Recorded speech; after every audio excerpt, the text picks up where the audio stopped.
قاضی ایاز مالکی نے، شیخ عبدالحق محدث دہلوی نے، دیگر بزرگ جو سیرت نگار گزرے انہوں نے لکھا ہے کہ نبی پاک صلی اللہ علیہ وسلم کے اندر 100 مردوں سے زیادہ طاقت تھی. 100 مردوں سے زیادہ طاقت. اب جو بات کہنے لگا ہوں، جو نتیجہ دینے لگا ہوں، اس پر خاص توجہ آپ فرمائیں گے. ذرا فکری طور پر، نظریاتی طور پر ایک چیز کو سمجھیے. ہم سمجھتے ہیں کہ جوان لڑکا ہے جی جو مرضی کرے، عمر ہے جی. آپ ذرا بات پر غور کیجئے گا کہ حضور صلی اللہ علیہ وسلم میں طاقت 100 مردوں سے زیادہ ہے اور حیا کنواری لڑکیوں سے بھی زیادہ ہے. ذرا اس بات کا تقابلی جائزہ کیجئے گا کہ طاقت 100 مرد سے زیادہ ہے لیکن حیا کنواری لڑکی سے بھی زیادہ ہے. اس کا معنی یہ ہوا کہ جس ٹہنی کو پھل زیادہ لگ جاتے ہیں وہ جھکا کرتی. تو حیا تو حسن ہے، حیا تو آپ کو پاک صاف کرے گا، حیا تو آپ کو نرالا کرے گا، انوکھا کرے گا. وہ ہمارے ایک دانشور ہیں، تو انہوں نے مضمون لکھا، کئی باتیں بڑی پسند آتی ہیں. وہ کہتے ہیں کہ میری اہلیہ، ان کو بھی کسی نے مس گائیڈ کر دیا تھا، حالانکہ اچھی خاتون ہے، کسی نے مس گائیڈ کر دیا. تو وہ بھی سماجی اور ویلفیئر اور یہ خواتین کو شوق ہوتا نا بننے کا، تو وہ بھی سماج کے اندر اچھا مقام تلاش کرنے کے موڈ میں آ گئی. تو کہیں ایک دن جانا تھا تو بڑی بن سور کے میرے ساتھ وہ گاڑی میں بیٹھ گئی. تو میں گاڑی میں، عورتوں کو یہ بھی مسئلہ ہوتا ہے نا کہ ہماری تعریف کرو، تو کئی دفعہ بعد مردوں بیچاروں کو جھوٹ بولنا پڑتا ہے، تو زبردستی کراتی ہے نا جی. تو اس میں گنجائش بھی دی ہے شریعت نے گنجائش دی ہے کہ کبھی بیوی کو راضی کرنے کے لیے خلاف واقعہ بات کرنی پڑے تو کر لینی چاہیے. تو وہ کراتی بھی ہیں. 3 موقع پر خلاف واقعہ بات کرنے کی اجازت ہے.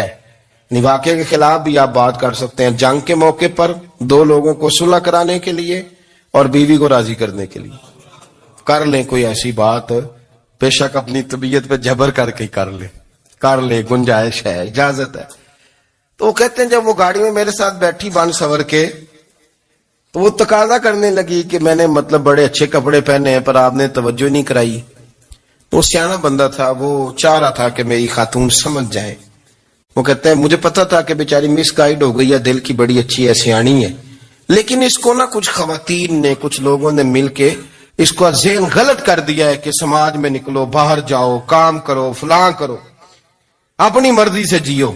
تو میرے ساتھ گاڑی میں بیٹھی کہیں جانے کے لیے، تو مجھ سے کہنے لگی کہ آپ نے میری طرف توجہ ہی نہیں کی، آپ نے کوئی ذکر ہی نہیں کیا کہ میں کیسی لگ رہی ہوں. تو وہ کہتے ہیں میں نے اسے کہا کہ اگر تو ناراض نہ ہو تو پھر میں صحیح والی تعریف کر دوں.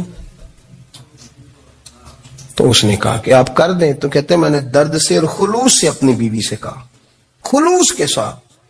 میں نے کہا میں تو روز گھر ہوتا ہوں، روز شام کو گھر ہوتا ہوں، اگر تو میرے لیے تیار ہوتی تو میں تیری تعریف کرتا، لیکن آج تو باہر جانے کے لیے تیار ہوئی، تو پھر ان سے تعریف کی امید رکھ جن کے لیے تو نے تیاری کی ہے. میرے لیے تیاری کرتی تو میں تو ہر شام تیرے پاس ہوتا ہوں. کہتے وہ میرے لفظوں میں درد تھا تو وہ بھی رو پڑی اور کہنے لگی آپ گاڑی روک دیں، مجھے باہر جا کے کسی کو راضی نہیں کرنا، میں نے اسے راضی کرنا ہے جس کو رب کریم نے میرا شوہر بنایا ہے اور میرے لیے منتخب کیا ہے میرے ماں باپ کو. میں واپس لوٹتی ہوں. یہ ایک پہلو ہے سلگتا ہوا، اس کو سمجھا جائے. رسول کریم صلی اللہ علیہ وسلم عرب کی کنواری لڑکیوں سے زیادہ حیا والے تھے. کنواری لڑکیوں سے زیادہ حضور حیا فرمایا کرتے تھے. جب خانہ کعبہ کی مکہ شریف میں تعمیر ہو رہی تھی نا، اہل عرب اس کو تعمیر کر رہے تھے، تو نبی پاک صلی اللہ علیہ وسلم اپنے چچا حضرت عباس کے ساتھ خانہ کعبہ کی تعریف میں مصروف تھے. تو عرب کے لوگ چونکہ لمبا کرتا پہنتے تھے پیروں تک، تو نیچے اگر کسی وقت کوئی چیز نہیں بھی ہوتی تھی تو کسی کو وہ نظر نہیں آتی تھی، چونکہ پردہ رہتا تھا، لمبا کرتا پہنا ہوا ہوتا تھا. تو جب بچے، سرکار کی عمر مبارک بھی ابھی تھوڑی تھی، تو اس طرح بچے جب نکلتے تو وہ کئی دفعہ اپنی تہمت اتار دیتے نیچے سے، اور کوئی مزدوری کرنے لگتے تو 3-4 طے کر کے تہمت کی کندھے پہ رکھ لیتے. جس طرح کبھی دیہاتوں میں لوگ کپڑا سر پہ رکھتے تھے کہ اوپر اگر کوئی وزنی چیز رکھیں گے تو وہ تکلیف نہیں دے گی. نبی پاک صلی اللہ علیہ وسلم بھی سب لوگوں کے ساتھ خانہ کعبہ کی تعمیر میں شامل تھے. تو حضرت عباس رضی اللہ تعالیٰ انہوں نے کہا حضور سے، ابھی اعلان نبوت بھی نہیں فرمایا تھا، بھتیجے آپ بھی تامد اتاریے. یہ صحیح مسلم میں حدیث موجود ہے. اور اس کو کندھے پہ رکھ لیجیے، آپ اینٹیں اٹھا اٹھا کے لا رہے ہیں تو ذرا آپ کو تکلیف نہیں ہوگی.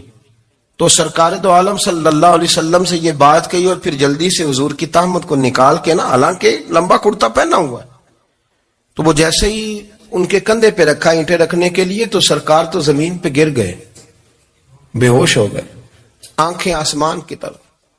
اور پھر حضور پکار رہے ہیں آزاری آزاری آزاری، میرا تامت دے دو، میرا تامت دے دو. کبھی کوئی شخص اس وجہ سے بھی بے ہوش ہوا ہے کہ میرے وجود سے کپڑا اتر گیا ہے؟ حالانکہ سرکار پر وہ بے ہوشی بھی نبی پاک کا وہ جو غلبہ ہے نا شرم و حیا کا، اس کی وجہ سے ہوئی. ورنہ تو حضور فرماتے ہیں کہ میری آنکھیں سو جاتی ہیں، دل تو میرا اس عالم میں بھی جاگتا رہتا ہے. تو سرکار زمین پہ تشریف لے آئے، آنکھیں میرا تامت دے دو، میرا تامت دے دو. تو جلدی سے انہوں نے تامت دیا تو حضور نے باندھ لیا. پھر طبیعت مبارک میں تسلی ہوئی.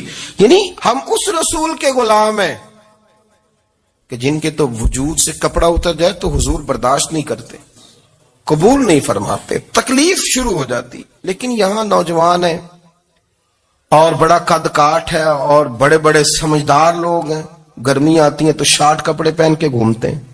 ان کو خیال نہیں کہ یہ وہ والا لباس ہے جو باہر تو کیا گھر میں اماں کے سامنے نہیں پہننا چاہیے، بہنوں اور بیٹیوں کے سامنے نہیں پہننا چاہیے. آپ کی گفتگو میں شرم و حیا ہو، آپ کے لب و لہجے کے اندر حسن ہو. آپ کو پتہ ہے نبی پاک صلی اللہ علیہ وسلم نے فرمایا میری امت میں سب سے زیادہ حیا کرنے والے عثمان غنی ہیں. عثمان غنی سب سے زیادہ حیا کرنے والے. آپ فرمایا کرتے تھے جب سے حضور کا چہرہ دیکھا ہے میں نے کبھی اپنی